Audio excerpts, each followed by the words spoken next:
3, 2, 1.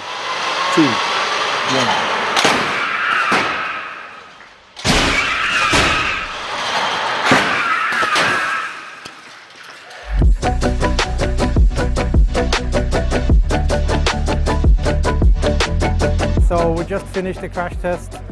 Looks like we have a home run result. The cars even ended up exactly where we predicted. Post-crash, the detection worked perfectly.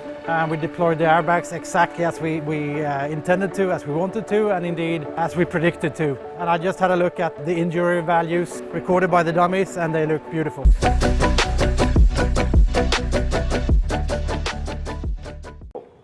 And I think that the team's done an amazing job of that.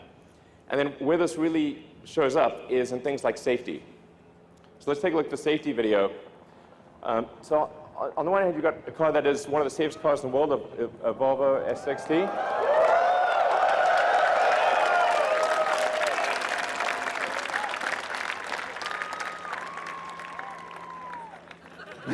Yeah.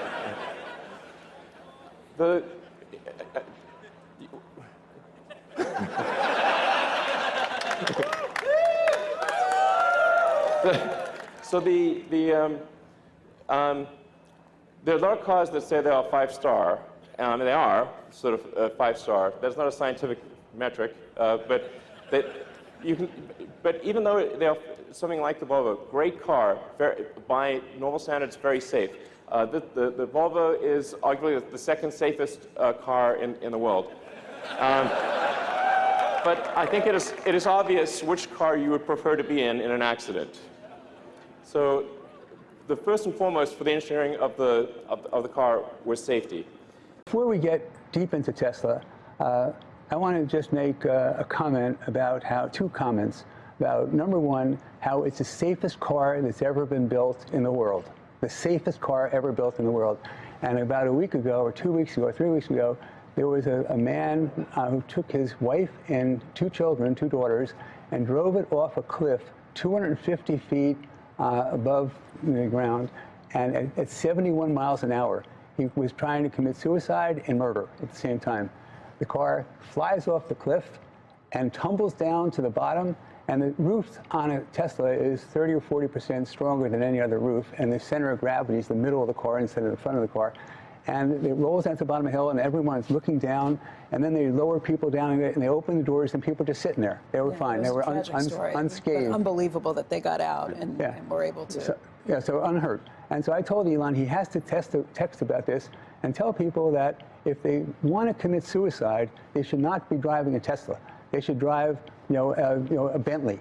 Drive a Bentley, drive it up the cliff, you'll die. Don't do it in a Tesla. So number one, the safest car ever been built. Traditional auto manufacturers are going to have trouble that Tesla's technology is enabling.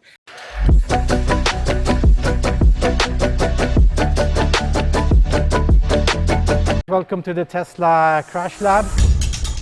Today we're doing a very special crash. We will be testing a pickup truck hitting a Model Y. As you see, it's a very small overlap. This is what we call an off-zone impact. This is the last piece of validation for what we believe is a world first. Previously, the best way to design a safe car was for industry standard crash testing. And those crash tests are like a few grains of sand. Those grains of sand are meant to represent the beach, but in reality the beach is infinitely complex. Every crash is different. With emerging technologies, there are new opportunities. Now we can look at the real world and design for that. We're the only car maker in the world that has a fleet of well over 1 million cars on the road, fully instrumented from a sensing perspective. We can know exactly where the seat is, we can know where the steering wheel is, we know if they're belted, we know when the airbag deployed exactly to the millisecond. We know exactly what our fleet of cars is being exposed to out there. The richness of data we are collecting enables us to develop safety beyond the stars and beyond the ratings, and for situations which is simply not picked up by the regulatory rating tests that we and all other car makers are doing. Industry standard crash testing is focused on impacts directly into the door. We've noticed in the field that it's very common for impacts not to hit the door. Once we found the gap in what the legal testing required and the types of crashes we saw from our fleet data, we decided to use our very detailed simulation models to run impacts in different locations, like this simulation here. And we use this to really tune down to the millimeter and down to the mile per hour, the threshold at which you need airbags and you don't need airbags. We use that to tune the airbags and the seatbelts for optimal safety. Conventional systems don't detect this type of crash because it's not an industry standard. This new algorithm takes into account the current sensor set, interprets it in a new way, so that we can identify this particular type of crash and provide the optimum restraint for that situation.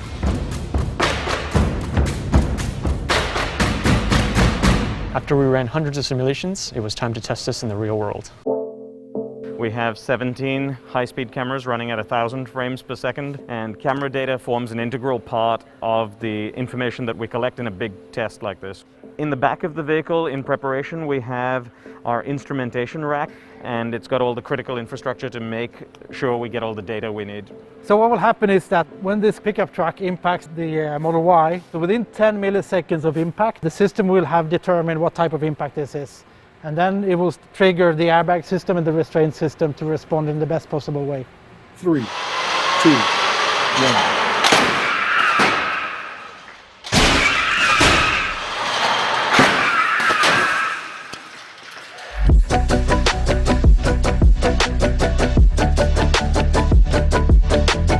So we just finished the crash test.